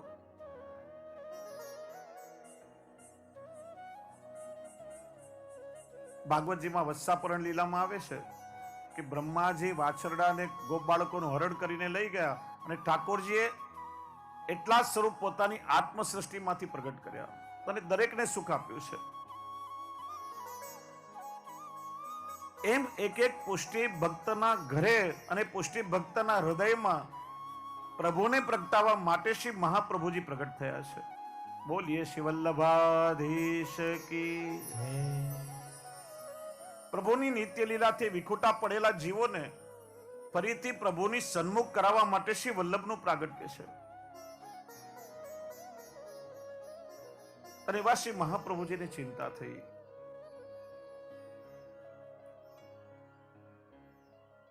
ચૌદ વર્ષની વય છે, વિક્રમ સંવત 1549. પહેલી પૃથ્વી પરિક્રમા પૂર્ણ થઈ છે. જ્યારે ગોકુલ પધાર્યા એ સમયમાં આજની સમય ની જેમ ગોકુલ ગામ નહીં હતું, ન ઠકુરાણી ઘાટ હતો. ચારે તરફ વનરાજી ને કેવલ યમુનાજીનો નિર્મલ જલ પ્રવાહ. શ્રી વલ્લભ તો નીતિ લીલાના સાક્ષી સાક્ષાત સ્વામીની સ્વરૂપ છે, આપ તો જાણતા હતા. પુષ્ટિ જીવોને અનુભવ કરાવો તો दामोदर दास जी ने प्रश्न કર્યો, दमला सारस्वत कल्पया ठकुरानी घाट और गोविंद घाट हते, वो स्थान कौन सो होएगो? मानो प्रश्न श्री यमुनाजी સુધી પહોંચ્યો ને એ સમયે 16 સ્વરૂપે શ્રી યમુનાજીનું પ્રાગટ્ય થયું. યમુના જલમાંથી મુકુટ કાશીના શૃંગાર ધરે છે, અનેક કમલના પુષ્પો ખીલ્યા એક એક કમલ પર પોતાના ચરણ કમલ પધરાવતા શ્રી યમુનાજી પધાર્યા. શ્રી મહાપ્રભુજી યમુનાષ્ટકમ દ્વારા સ્તુતિ કરી. એ દિવસ એટલે શ્રાવણ સુદ ત્રીજ, ઠકુરાણી ત્રીજનો દિવસ. અને સ્વયં શ્રી યમુનાજીએ નિરાકરણ કર્યું, શ્રી વલ્લભ આપ જ્યાં ઠાળાશો ત્યાંથી માવન સુધીની હદ એ ગોવિંદ ઘાટ ને રાવલ સુધીની હદ છે એ સ્થાન ઠકુરાણી ઘાટ છે. શ્રાવણ સુદ ચોથ થી બિરાજી દસમ સુધી શ્રી મહાપ્રભુજીએ શ્રીમદ ભાગવતનું પારાયણ બ્રહ્મ છોકરના વૃક્ષ નીચે બિરાજીને કર્યું છે. આ દિવસો દરમિયાન સતત શ્રી મહાપ્રભુજીના મનમાં એક જ ચિંતન થઈ રહ્યું હતું કે કલિયુગના જીવો અનેક દોષોથી ભરેલા છે, નિત્ય લીલાથી વિખૂટા પડેલા જીવો છે, દૈવી જીવો. પણ દૈવી ને આસુરી આ બંને ભૂતલ પર સાથે જ રહેશે ને, એમના માટે કઈ જુદી વ્યવસ્થા તો નથી. દૈવી જીવોને રહેવાનું તો આસુરી જીવો સાથે છે. અને એ આસુરાવેશના સંગને કારણે પોતાના મૂળ સ્વરૂપને ભૂલી ગયા છે. કલિજન્ય અનેક દોષોથી જીવ આવૃત થયેલો છે. અને બ્રહ્મ તો શુદ્ધ છે, નિર્ગુણ છે, નિર્દોષ છે, આનંદ સ્વરૂપ છે. અને ભગવત પ્રાપ્તિ સિવાય બીજા કોઈ પ્રકારે જીવનો ઉદ્ધાર શક્ય જ નથી. પ્રભુનો જીવ પ્રભુને ના મળે ત્યાં સુધી એનો ઉદ્ધાર કેવી રીતે થાય? આ દોષોથી ભરેલો જીવ પ્રભુને કઈ રીતે પામી શકે? જો દામોદરદાસ સંભલવાળાની વાર્તામાં આવે છે, એમને ઠાકોરજીને પાનના બીડા ધરાવ્યા, તે કાચા પાન હતા. શ્રી મહાપ્રભુજીએ ઠપકો આપ્યો, ઠાકોરજી ઉત્તમ વસ્તુના ભોગતા છે, ઉત્તમ સામગ્રી પ્રભુને અંગીકાર કરાવી જોઈએ, તમે આવા કાચા પાન કેમ ધરાવ્યા? પ્રભુને સમર્પિત કરવામાં આવનાર દરેક વસ્તુ નિર્દોષ હોવી જોઈએ, દરેક સામગ્રી ઉત્તમ હોવી જોઈએ. અરે કેવલ પાન, વાઘા, વસ્ત્ર કે સાહિત્ય કે સામગ્રી નહીં, જે જીવ પ્રભુને સમર્પિત કરવાનો છે, જીવ પણ ઉત્તમ હોવો જોઈએ, નિર્દોષ હોવો જોઈએ. શાસ્ત્રનું વચન છે, નિર્દુષ્ટમ ગૃહણાતિ. ઠાકોરજી કેવલ નિર્દોષ વસ્તુનો જ અંગીકાર કરે છે. જો એટલા માટે આપણે બહારથી કોઈ લીલો મેવો, સૂકો મેવો, અનાજ, કરિયાણું, સામગ્રી લઈ આવીએ, પહેલી વાત કે આપણા પોતાના માટે લાભ એવો ભાવ ના કરવો, આ સામગ્રી ઉત્તમ છે, મારા પ્રભુને લાયક છે, એવું વિચારીને સામગ્રી પધરાવી, નહીં તો એમાં ભાવ દોષ રહી જાય. આપણા માટે લાવ્યા, એ આપણા માટે થયું, માનસિક ઉચ્છિષ્ટ થયું, પછી ઠાકોરજીને અંગીકાર ન કરે. રાજનગર વાળા શ્રી રણછોડરાયજી મહારાજનો પ્રસંગ છે. દૂધઘરની સેવામાં જે દૂધઘરિયાજી હતા, ભણેલા ગણેલા નહીં, તો ઠાકોરજીને ત્યાં નેગ બે પ્રકારના નેગ હોય, એક નિત્ય નેગ અને અધકીનો નેગ. ઠાકોરજી પછી જેટલા સેવક તેલવા છે બધાને મહાપ્રસાદ લેવાનો જે હોય નિત્ય નેગ કહેવાય. અને કોઈ ઉત્સવ હોય કે કોઈ મનોરથ તો અધકીની સામગ્રી ભરાય, અધકીનો નેગ કહેવાય. કોઈ પેલો ખોવા એટલે માવાના નંગ વાળે, એમને 1 2 3 ગણતા ના આવડે, તો ઠાકોરજી પછીની વ્યवस्था પહેલા વિચારે, ये मुखिया जी को, ये दूसरे मुखिया जी को, ये बाल भोगिया जी को, ये रसोया जी को, ये झापटिया जी को, ये अधिकारी जी को, એમ ગણતરી વાળીને નંગ પાડે. એકવાર મહારાજશ્રી સેવામાં પધાર્યા, ઠાડા રહ્યા, જોયું બધાના નંગ વળાઈ ગયા. પછી આપે પૂછ્યું, કરે લાલા તેને સબકે લીએ તો બના દિए, या मैं मेरे नटवर प्रभु को कौन सो? મારે ઠાકોરજીનું કયું છે? ત્યારથી ત્યાં ક્રમ થયો કે છૂટો ખવો ઠાકોરજીને ભોગ ધરવામાં આવે. મનથી પણ બીજાનું નામ થયું, સામગ્રી ઉચ્છિષ્ટ થઈ ગઈ, અર્ધભુક્ત થઈ ગઈ. એટલે વૈષ્ણવ આ પ્રોટોકોલ પણ સમજો કે જ્યારે કોઈ નિશ્ચિત સંખ્યામાં રસોઈ કરવાની હોય ત્યારે એવું ના કહેવાય કે આજે 25 વૈષ્ણવ પ્રસાદ લેશે તો 25 વૈષ્ણવ માટેની રસોઈ કરો. એ કોના માટે થઈ? કોના માટે થઈ? પેલા વૈષ્ણવ માટે, ઠાકોરજી માટે ના થઈ. પ્રભુ એને અંગીકાર ના કરે. એટલે નિશ્ચિત સંખ્યામાં જો કંઈક સામગ્રી કરવાની તો એવું કહેવાય કે આજે ઠાકોરજી પછી 25 વૈષ્ણવ પ્રસાદ લેશે. વૈષ્ણવે આ નાના નાના પ્રોટોકોલ સમજવા જોઈએ, જેનાથી સેવામાં ચૂક ન થાય, પ્રભુને પરિશ્રમ ન થાય. એટલે બજારમાંથી પણ જ્યારે કોઈ સામગ્રી તમે ખરીદો તો મારા માટે નહીં, આ ઉત્તમ સામગ્રી મારા પ્રભુ માટે છે એવું વિચારો તો એમાં ભાવ દોષ ના રહે. પછી આપણે ઘરે લાવીએ લીલો મેવો શાકભાજી આદિ આપણે એને ખાસા કરીએ, જલથી અનાજ કરિયાણું હોય તો એમાં જીવ જંતુ કોઈ ના હોય એનો ખ્યાલ રાખીએ અને સ્વચ્છ કરીએ તો એનો સ્થૂળ દોષ પણ ચાલ્યો જાય. પછી આપણે ઠાકોરજીને સામગ્રી ભોગ ધરીએ, હજી પણ કોઈ દોષ એમાં રહી ગયા હોય તો સામગ્રીમાં પછી રાજભોગમાં પંચાક્ષર બોલી અને તુલસી પત્ર પધરાવીએ. એનાથી સામગ્રી સંપૂર્ણ નિર્દોષ બને. જો તુલસી પત્ર બે ભાવથી પધરાવાય છે, પવિત્રતાના ભાવથી અને પ્રીતિના ભાવથી. શાસ્ત્રની દ્રષ્ટિએ તુલસી પવિત્ર પણ છે. તુલસી પત્ર પધરાવીએ એટલે અન્ન દોષ, ભાવ દોષ, દ્રષ્ટિ દોષ, આ બધા દોષો દૂર થઈ જાય, સામગ્રી પવિત્ર થાય. અને લીલાની દ્રષ્ટિએ જોઈએ તો તુલસી છે ભગવદ પ્રિયા છે. રાસમાં તુલસીને ગોવિંદ ચરણ પ્રિયા કહેવામાં આવ્યું છે અને તુલસી એ સ્વામીજીના શ્રીઅંગની સુગંધ રૂપ છે.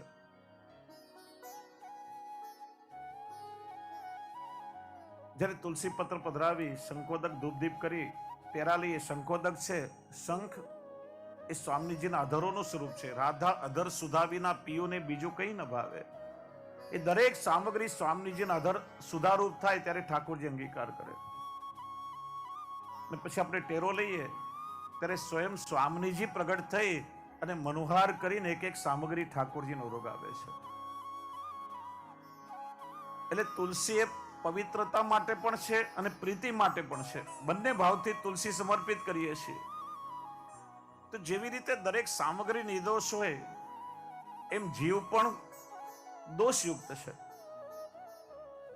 અને સિદ્ધાંત રહસ્યમાં આ દોષોનું નિરૂપણ કરીશું. આવતીકાલે આપણે 3 કલાક વિસ્તારથી એની ચર્ચા કરીશું. સૌથી પહેલો સહજ દોષ જન્મતા જ દેહ અને જીવ સાથે લાગેલા જે દોષો છે. દેશ જ કેટલાક દેશ અપવિત્ર છે, કાલ જ કેટલાક દોષો કાળ સમયના કારણે આવે છે, સંયોગ જ સંયોગ માત્રથી અને સ્પર્શ જ જે દોષ સ્પર્શથી લાગનારા છે. આ 5 પ્રકારના દોષોની નિવૃત્તિ થાય તો જીવ નિર્દોષ બને. અને એટલા માટે શ્રી મહાપ્રભુજી વિચાર્યું કે આ દોષોથી ભરેલો જીવ છે, પ્રભુને લાયક નથી, પ્રભુને કેવી રીતે અંગીકાર કરશે? જો જ્યારે સમર્થ જીવની ચિંતા કરી રહ્યા હોય ને, પછી જીવને ચિંતા કરવાનું કોઈ કારણ નથી. શ્રી મહાપ્રભુજી સ્વયં આપણી ચિંતા કરી રહ્યા છે કે હજારો વર્ષો વીતી ગયા અને હજારો વર્ષોથી આ જીવને પ્રભુનો વિયોગ થયો છે. સહસ્ર વર્ષો વીતી ગયા, થયો પ્રભુનો વિયોગ. ભાન સ્વરૂપનો ભૂલતા થયો તાપ ક્લેશ આનંદ દૂર. પ્રિયતમ ક્યારે મળે? દયારામભાઈ નું બહુ સુંદર પદ છે, જે બ્રહ્મ સંબંધનો તાપ ક્લેશ અને બ્રહ્મ સંબંધનો સંપૂર્ણ અર્થ આ પદની અંદર દયારામભાઈએ પ્રગટ કર્યું છે.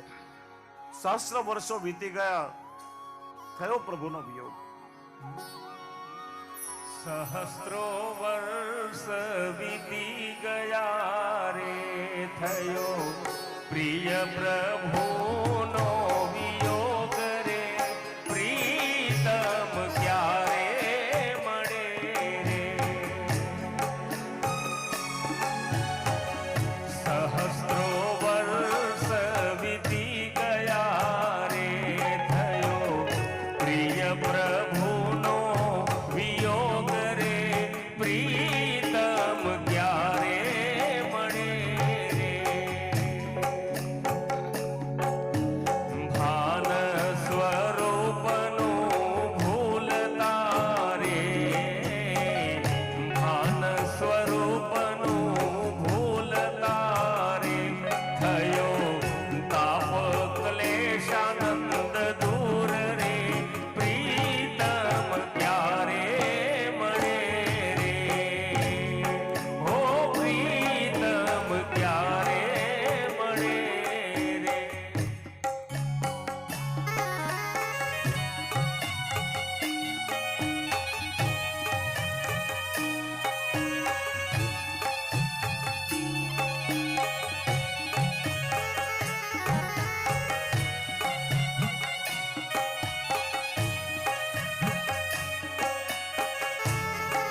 સંબંધ કેરું જ્ઞાન રે થયું સાચા સંબંધ કેરું જ્ઞાન રે પ્રીતમ ક્યારે મળે રે મૂળ કાપ્યા ભવરાગના રે મૂળ કાપ્યા ભવરાગના રે કરી અહંતા મમતા દૂર રે કરી અહંતા મમતા દૂર રે પ્રીતમ ક્યારે મળે રે ઓ પ્રીતમ ક્યારે મળે રે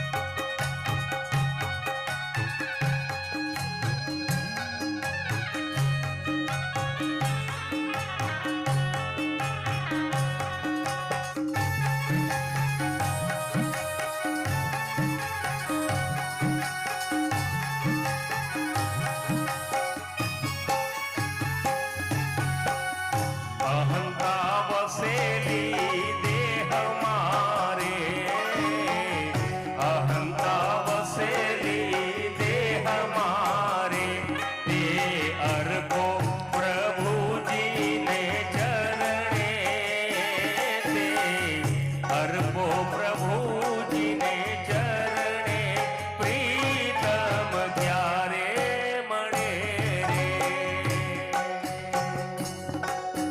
દેહ ઇન્દ્રિયો પ્રાણને રે દેહ ઇન્દ્રિયો પ્રાણને રે વળી અંતઃકરણના ધર્મો રે વળી અંતઃકરણના ધર્મો રે પ્રીતમ ક્યારે મળે રે મમતાના સ્થાન હવે સાંભળે સખી મમતાના સ્થાન હવે સાંભળે સખી રાખી તેમ ચિત્તને સ્થિર રે રાખી તેમ ચિત્તને સ્થિર રે પ્રીતમ ક્યારે મળે રે આલોક પરલોક આત્મા રે આલોક પરલોક આત્મા સૌરે ધર્યું વાલાને ચરણ સમીપ રે ધર્યું વાલાને ચરણ સમીપ રે પ્રીતમ ક્યારે મળે રે ઓ પ્રીતમ ક્યારે મળે રે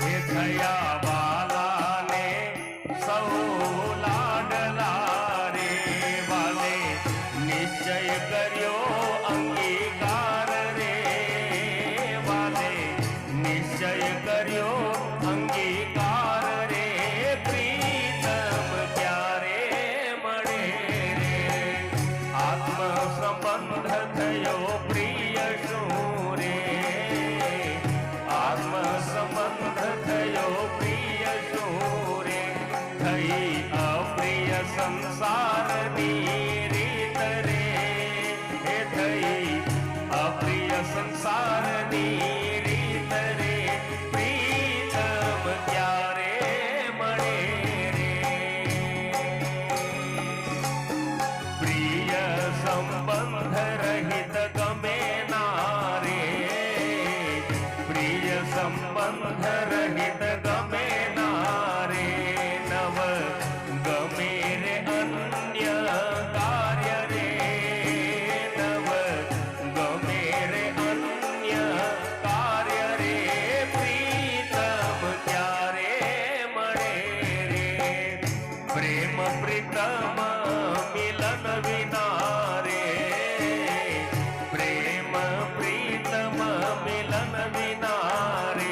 કેમ બુઝે હૃદય કેરી આગ રે, કેમ બુઝે હૃદય કેરી આગ રે, પ્રીતમ ક્યારે મળે રે, ઓ પ્રીતમ ક્યારે મળે રે, સહસ્ત્રો વર્ષ વીતી ગયા રે, થયો પ્રિય પ્રભુનો વિયોગ રે, પ્રીતમ ક્યારે મળે રે, ઓ પ્રીતમ ક્યારે મળે રે, ઓ પ્રીતમ ક્યારે મળે રે. શ્રી મહાપ્રભુજી દૈવી જીવોની ચિંતા કરી રહ્યા છે. પુષ્ટિ પ્રવાહ મર્યાદા ભેદમાં આજ્ઞા કરી. ઈચ્છા માત્રેણ મનસા પ્રવાહમ સૃષ્ટવાન હરિ, વચસા વેદ માર્ગમ હિ પુષ્ટિ કાયેન નિશ્ચય. પ્રવાહી જીવો ઠાકોરજી ઈચ્છા માત્રથી પોતાના મનમાંથી પ્રગટ કરે, ચર્ચની જેમ પ્રવાહમાં તણાયા કરે. પ્રભુમાં એમની સ્થિતિ થતી નથી. ઠાકોરજીએ વાણીમાંથી મર્યાદા સૃષ્ટિ પ્રગટ કરી. જે જેવો સાધન દશા ન થયા, કર્મકાંડમાં રચ્યા પચ્યા, એનાથી ઠાકોરજીને સંતોષ ન થયો. આ તો કેવલ પોતાના સુખનો વિચાર કરનારા છે, મારા સુખનો વિચાર કરનારા નથી. અને ત્યારે પુષ્ટિ કાયેન નિશ્ચય, પુષ્ટિ સૃષ્ટિ ઠાકોરજીએ પોતાના શ્રીઅંગમાંથી પ્રગટ કરી. ભગવદ રૂપ સેવાર્થમ તત્સૃષ્ટિ નાન્યતા ભવેત, કે આ પુષ્ટિ જીવો દૈવી જીવો એ મારા સુખનો વિચાર કરશે. પ્રભુએ પોતાની સેવા માટે એમને પ્રગટ કર્યા છે. મારે આ જીવોને પ્રભુના ચરણ સુધી પહોંચાડવાના છે. શાસ્ત્રોમાં સાધન તો અનેક બતાવ્યા છે શુદ્ધિકરણના. કૃષ્ણાશ્રયમાં કહ્યું સર્વ માર્ગે સુનષ્ટેશુ કલૌ ચ ખલધર્મિણી. સર્વે માર્ગે સુનષ્ટેશુ, મૃગ ધાતુ પરથી માર્ગ શબ્દ પડે. મૃગ એટલે શોધવું. પ્રભુને પામવાના, પ્રભુને શોધવાના બધા માર્ગો નષ્ટ થયા છે. ધર્મના આચરણના 6 છે સાધનો: દેશ, કાલ, કર્મ, મંત્ર, દ્રવ્ય કરતા. આ બધું કલીના દોષોથી આવૃત થયેલું છે. પ્રભુને લાયક નથી રહ્યું. કોઈ સાધનથી તમને પ્રભુ મળશે એવું ના વિચારશો. કોઈ માર્ગ એવી ગેરંટી નહીં આપે કે આ માર્ગે ચાલશો તો ભગવાન મળી જ જશે. એક જ માત્ર વે કેવલ સાધન છે, કૃષ્ણ એવ ગતિર્મમ, પ્રભુનો શરણ. પ્રભુ જીવને સ્વીકારે તો જીવનો ઉદ્ધાર થાય. જુઓ, સમર્થથી જયારે આપણી ચિંતા કરતા હોય ને, મહાભારતનો એક બહુ સરસ પ્રસંગ છે. ભીષ્મ પિતામહે પ્રતિજ્ઞા લીધી કે આવતીકાલે હું યુદ્ધના મેદાનમાં ઉતરીશ, હું જીવિત રહીશ અથવા તો પાંડવો જીવતા રહેશે. અને આ તો ભીષ્મની પ્રતિજ્ઞા છે. ભગવાન પણ એકવાર વિચલિત થયા છે. ભીષ્મની પ્રતિજ્ઞા કોઈ ના તોડી શકે. ભીષ્મને તો ઈચ્છા મૃત્યુનું વરદાન છે. પાંડવોની છાવણીમાં બધા ચર્ચા કરવા બેઠા કે આવતીકાલે ભીષ્મ પિતામહ સાથે યુદ્ધ કરવાનું છે. અર્જુનને કયા વ્યૂહની રચના કરવી, શું કરવું, આપણે અર્જુનની રક્ષા કેવી રીતે કરીએ, બધા ચિંતિત છે. અર્જુન પોતાની છાવણીમાં નિરાતે ઊંઘી રહ્યો છે. કોઈએ પૂછ્યું કે આપણે જેની સુરક્ષાની ચર્ચા કરીએ છીએ એ અર્જુન છે ક્યાં? ભગવાન અર્જુનની છાવણીમાં આવ્યા, જગાડ્યો. અર્જુન, તને ખબર છે શું આવતીકાલે તારે કોની સાથે યુદ્ધ કરવાનું છે? હા, મને કોઈએ કહ્યું હતું કે કાલે ભીષ્મ પિતામહ સાથે મારે યુદ્ધ કરવાનું છે. એમ? તને જરા પણ ચિંતા નથી, તું નિશ્ચિત થઈને ઊંઘી રહ્યો છે? અરે પ્રભુ, આપ જેની ચિંતા કરી રહ્યા હોય એ જીવને પછી ચિંતા કરવાની શું જરૂર? આપ મારી ચિંતા કરવા માટે જાગી રહ્યા છો એટલે તો હું નિરાતે ઊંઘી રહ્યો છું. સમર્થ જ્યારે જીવના ઉદ્ધારની ચિંતા કરે પછી જીવને શું ચિંતા? મહાપ્રભુ તો આજ્ઞા કરી, ચિંતા કાપેન કાર્ય નિવેદિતાત્મક ભી કદાપિતિ ભગવાન પે પુષ્ટિસો ન કરિષ્યતિ લૌકિકીમ ચ ગતિમ. પુષ્ટિ જીવો ચિંતા કરવાની જરૂર નથી. પોતાના સમર્પિત જીવોની પ્રભુ ક્યારે અન્યથા લૌકિક ગતિ નહીં થવા દે. સાધનો અનેક છે, પણ બધા મર્યાદા માર્ગી સાધન છે. આ પુષ્ટિ જીવને પ્રભુને સમર્પિત કરવાનું સાધન પણ પુષ્ટિ માર્ગી હોવું જોઈએ. મર્યાદા માર્ગી સાધનથી જીવ શુદ્ધ તો થશે, પણ એ પુષ્ટિ માર્ગીય પવિત્રતા એને નહીં મળે. શ્રી મહાપ્રભુજી ચિંતા કરી રહ્યા છે. ને પછી વલ્લભ ચિંતા કરે તો ઠાકોરજીથી કેવી રીતે સહન થાય? શ્રાવણસ્યા મલે પક્ષે એકાદશ્યામ મહર્નિશી સાક્ષાત ભગવતા પ્રોક્તમ. એ સમયે ઠાકોરજી પોતે પ્રગટ થયા છે અને શ્રી વલ્લભની એ ચિંતાને દૂર કરવા માટે અષ્ટાક્ષર પંચાક્ષર સહિત 84 અક્ષરનો ગદ્ય મંત્ર ઠાકોરજીએ શ્રી વલ્લભને આપ્યો અને આજ્ઞા કરી, શ્રી વલ્લભ આપને બ્રહ્મ સમન થયું અને જે જીવને આપ બ્રહ્મ સમન કરાવશો એ જીવ દોષોથી રહિત થશે. હું સ્વયં એ જીવને અંગીકાર કરીશ અને આપની કાનીથી જે કંઈ સેવા કે સમર્પિત કરશે એને હું સ્વીકારીશ. જેના માથે આપ સેવે બનાવીને મને પધરાવી દેશો, આ દેહ પર્યંત આપની કાનીથીઓની સેવા અંગીકાર કરશે. એમ ઠાકોરજી વચનથી બંધાયા. સમગ્ર ઘટના થતા થતા આખી જે ઘટના થઈ, શ્રાવણ સુદ એકાદશીની મધ્યરાત્રિ સ્વયં ઠાકોરજી મહાપ્રભુજીને બ્રહ્મ સંબંધ આપે. એટલે તો જો પવિત્રા એકાદશીના દિવસે ઠાકોરજીને પવિત્રા ધરી અને સિંહાસન પર લીલા શ્રીફળ પર આપણે ભેટ ધરીએ છીએ. કયા ભાવથી? ગુરુ ભાવથી. પુષ્ટિ માર્ગના પ્રથમ ગુરુ સ્વયં ઠાકોરજી છે. ઠાકોરજીએ શ્રી વલ્લભને બ્રહ્મ સંબંધ આપ્યું અને શ્રી વલ્લભે પ્રથમ દામોદર દાસજીને આપ્યું છે. સમગ્ર પુષ્ટિ સૃષ્ટિ માટે ભગવત પ્રાપ્તિના દ્વાર ખોલી આપ્યા છે. જન્માષ્ટમીના તિલક કરીને ભેટ ધરવામાં આવે જન્મ દિવસની ભાવનાથી. રાધાષ્ટમીના પણ સ્વામીજીના જન્મ દિવસના ભાવથી. શરદ પૂર્ણિમા અને દિવાળીના દિવસે સૈયાજીમાં બધી સજાવટ થાય ને ત્યારે ઠાકોરજીને ભેટ નોછાવટ થાય. ચોપાટ સ્વામીજી સાથે પ્રભુ ખેલે એટલા માટે. અને પવિત્ર એકાદશીના દિવસે ગુરુ ભાવથી ઠાકોરજીને ભેટ ધરવામાં આવે છે. આપણે ત્યાં ઠાકોરજીને આટલા દિવસે કેવલ ભેટ ધરવાની પદ્ધતિ છે, એ બી સિંહાસન પર. બાકી આપણે ઠાકોરજીને ભેટ નથી ધરી શકતા, જીવને અધિકાર નથી. એક પાટોત્સવના દિવસે કોઈ કોઈ જગ્યાએ ક્રમ છે, પણ જન્મદિનના ભાવથી. નંદાલયમાં પણ તમે જોયું હશે, હવેલીમાં અમારો પણ જન્મદિવસ હોય કે વિદા થતા હોઈએ ત્યારે સિંહાસનની નીચે આચાર્ય ચરણના પાદુકાજી હસ્તાક્ષરજી બિરાજતા હોય એ શ્રી મહાપ્રભુજીને ભેટ ધરવામાં આવે છે. વૈષ્ણવ જે સન્મુખ ભેટ ધરે છે એ આચાર્ય ભાવથી શ્રી વલ્લભને ભેટ ધરે છે. આપણે ત્યાં ઠાકોરજીને ભેટ ધરવાનો રિવાજ નથી. શ્રી વલ્લભની કાનીથી ઠાકોરજી અંગીકાર કરે છે. એ મૂળ પરંપરા છે. શ્રી મહાપ્રભુજીએ ઠાકોરજીને પવિત્ર ધરાવ્યું, માધુરી રૂપ મિશ્રી રોગાવી. પ્રભુએ શ્રી વલ્લભને પ્રગાઢ આલિંગન આપ્યું અને જે મધુર રસાનુભૂતિ થઈ એ મધુરાષ્ટક સ્વરૂપે શ્રી વલ્લભના મુખમાંથી પ્રગટ થઈ. આ સમગ્ર ઘટના થતા પવિત્ર બારસ શ્રાવણ સુદ બારસનું પ્રભાત થઈ ચૂક્યું. બાજુમાં લીલાના સાક્ષી રૂપ લલિતાજી સ્વરૂપ દામોદરદાસ સરસાનીજી અર્ધ જાગૃત અવસ્થામાં પોડ્યા હતા. આખી ઘટના જોઈ નિહાળી પ્રભુના વચનો શ્રવણ કર્યા. શ્રી મહાપ્રભુજી પૂછ્યું, દમલા તેને કશું સુન્યો ખરી? વિનંતી કે કૃપાના સુન્યો ખરી, પરંતુ સમજ્યો કશું નહીં.